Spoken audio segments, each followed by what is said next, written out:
Good morning. Welcome back to the Divine Now. And this morning, I just want to briefly encourage everyone that you are amazing, you're wonderful, you're a beautiful person. Your shadow, your light, the good, the bad of you, you are a whole person. And I want to celebrate you today. You are alive, you are aware, you are important, and I hope you're taking good care of yourself. In this brief of the divine moment, I just wanted to encourage you, empower you to take care of yourself. Self care is the best care. I used to be a part of a spiritual community where denying yourself was very important, and putting other people first was what it meant to be spiritual. And I've come to realize as I'm getting older now that you really can't give what you don't have.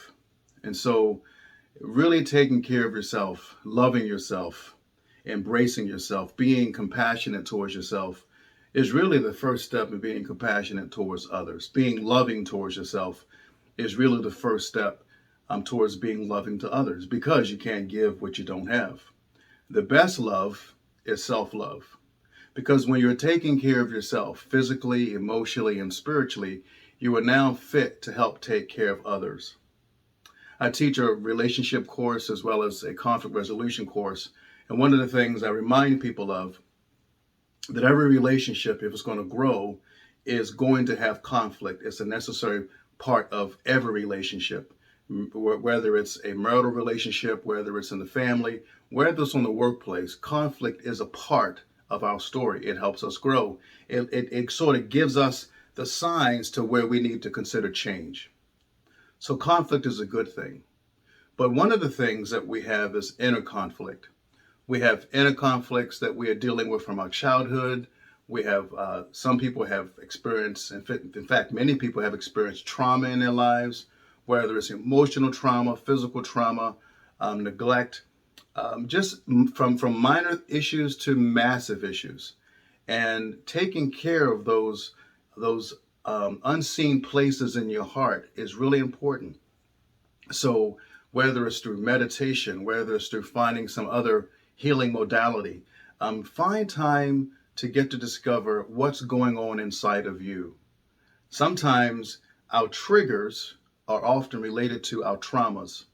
And so if you start to really look at your life and consider what's triggering me, what's making me angry, what's making me sad, what's making me upset, what's making me depressed, and taking time to go inside and figure out what's going on inside of you. Self-care is really important.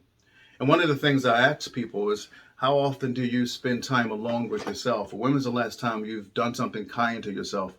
When was the last time you looked in the mirror and said something good to yourself? When was the last time you embraced you? When was the last time you said, I'm okay, I love who I am, I'm good? We live in such a society that's so rich with negativity, whether we're watching the news or television. Someone's telling us we're too fat, we're too thin, we're not this enough, we don't have enough money, we don't drive the right car. Advertisement is always trying to convince us that there's something wrong with us, or we don't have enough of something. What I want to suggest to you today is that you have enough of everything that you need. You are already together, you are already whole. You are perfect in your imperfections. And what I want to encourage you to do is embrace that.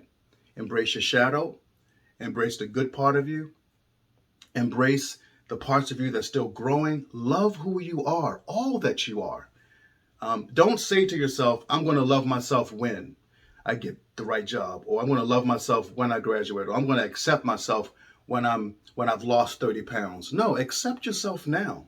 You are beautiful as you are. That is not to say that you don't want to encourage change in your life. We're all a change and we're all are evolving. But the first place to begin is to begin loving yourself now.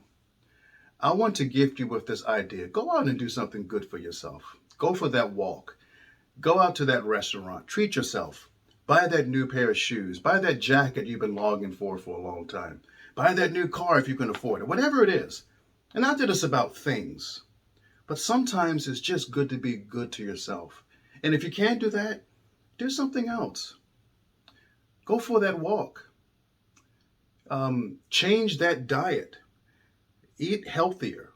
Read that book. Call that friend. Visit that city, that town. I remember one time my wife took me to Boston, and I had always wanted to see the city of Boston. And we had a great weekend in the city of Boston. I love the architecture, the history, the rich history there. It was just something I wanted to do, was to visit Boston. And that was a gift she gave to me. I had totally forgot that I wanted to go. And then one day we hopped in a car and there we were. Where's that one place you want to get to? What's that one thing you want to do? What's that one meal you want to taste? What's that one restaurant that's so expensive that you would never think you could ever afford it? Afford it. It's just money.